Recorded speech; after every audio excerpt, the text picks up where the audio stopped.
example of motion is going to be motion due to gravity. And so the example that we're going to use is we have a formula that is due to Galileo. So I guess this dates from the 1600s or so. S of t is S naught plus V naught t minus 1/2 gt squared. So there's lots of letters here. Let me explain what all of these letters mean. S, that's the height of our projectile. And we're writing it as a function of time. Usually we're measuring t in seconds. S naught is the initial height. V naught is the initial velocity. And this g right here, this is a constant that comes from the acceleration due to gravity. And so we can approximate it if we're working in metric units. It's about 9.8 meters per second squared. We'll want to use feet. It's about 32 feet per second squared. So I'll say those are those numbers there. They're approximations, but we'll use it as exactly 9.8 or exactly 32 when we do our various problems. So let me just comment here. So initial velocity. Well, so first off, this is projectile motion. So it's just something falling straight down. But probably I'm going to toss something up. I don't know how well you can see that on the camera. I'm going to toss something straight up, and it's going to come back straight down. So the initial velocity is how fast I'm throwing it up. If we're assuming up is the upward direction is positive, the downward direction is negative. Of course, I could be dropping it, so to have zero initial velocity, or I could be throwing it down. That would have a negative initial velocity. I'm tossing it up as a positive initial velocity. Initial height, if we're launching something from ground level, that would just be 0. But it would be common for us to be throwing something off the top of a building or the top of a cliff or something like that. So the initial height in that case would be positive. We're throwing something off a 100-foot tall building. Well, then the initial height would be 100 feet. Before we do a particular example, let me just kind of graph here what things would look like. So if we are... So this is going to be t and s of t here. So perhaps this is what a graph of s of t would be looking like. This is corresponding to, here is s naught, the initial height. So this is the initial height is not 0. We're launching it from the top of a building. And then it has some initial velocity as it's going up. At some point it stops, it hangs in the air for a split second when it reaches its maximum height and then goes back down. So one final comment before we do a particular problem. So here I'm drawing it as parabola. This is not saying that the particle itself is moving in a parabola, that this isn't something like we're throwing a football down a football field where it's going up and it's coming back down, but it's also going down the field. This is basically we're throwing it up in the air, it's going up and it's coming back down, but time is increasing. That's why it looks like a parabola. So it's not actually a parabolic motion. It's just we're drawing the graph as a parabola. So let's do a particular example. So suppose that we say that we have a projectile is launched upwards with initial velocity is 30 meters per second. And so there's two parts here. we want to say find velocity at t is equal to 2, at t is equal to 4. And the second question is what is the projectile's maximum height? So let's do those two questions here.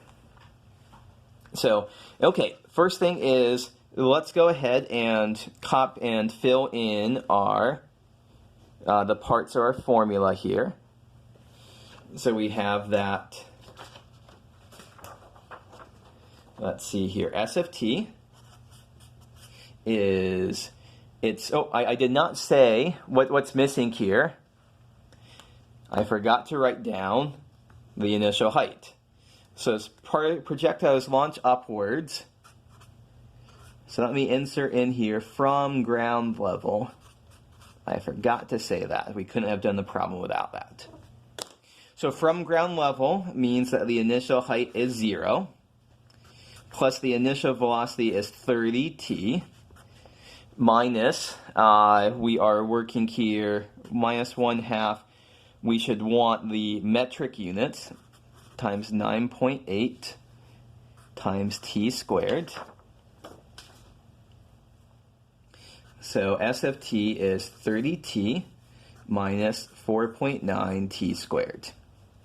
So the first thing is find the velocity. So what that's saying here is that's just asking us for the derivative. If we want, we could write it as prime of t or v of t. The derivative is 30 minus 9.8t. And so at t is equal to 2 and t is equal to 4, v of 2 is going to be 30 minus 9.8 times 2 is 10.4 meters per second. V of 4 is 30 minus 9.8 times 4. And that ends up being negative 9.2 meters per second. So note, let's take a moment here just to discuss these signs here. So one of the velocities is positive, one of the velocities is negative. So that corresponds to, maybe I can just, modify this picture. So now it's starting at ground level here. At times t is equal to 2 seconds, we must be over here. The projectile is still going up. The slope of the tangent line there is positive. But t is equal to 4, it's going back down because the velocity is negative. So velocity of positive means it's going up. Velocity of negative means it's going down. Okay, so that's part A. For part B, we're being asked about the projectile's maximum height. So take a moment to think about what characterizes maximum height. So looking at this picture, right here is the maximum height. When you think about it, that's where there's a horizontal tangent line. That's where s prime of t is equal to 0. So for the second problem, it's to do part B. It's a two-part problem, where part 1 is figure out at what time the projectile reaches its maximum height, and that's just s prime of t is 0. And then the second part is, using that time to find what the maximum height is. So in this second problem, what do we want to do? We want to do s prime of t is 30 minus 9.8t. We want to set that equal to 0. And that's when, solving that for t is when t is 150 over 49 seconds, or about a little bit more than 3 seconds. So this is the time when it reaches the maximum height.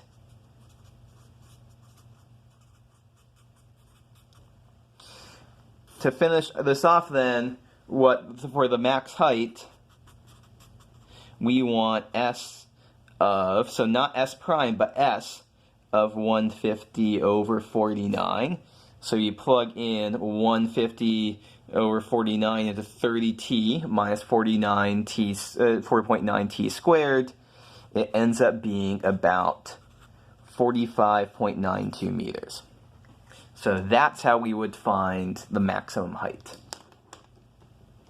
There's a couple other things we could do with projectile motion. We could try to find when it hits the ground. We could do other examples for well, it's not launched from the ground, but that's just, not launching from the ground, you just change the initial, you change this S naught term, and then to figure out when it hits the ground, that's basically just asking for when S of t is 0, when that's not the initial point. One thing that I'll do, and one last thing I'll say before I stop this section, is that note here that v of 2 was positive velocity, v of 4 was negative velocity, so it's unsurprising that the maximum height when the velocity was 0 was between 2 and 4 seconds, 3.6 seconds, roughly speaking.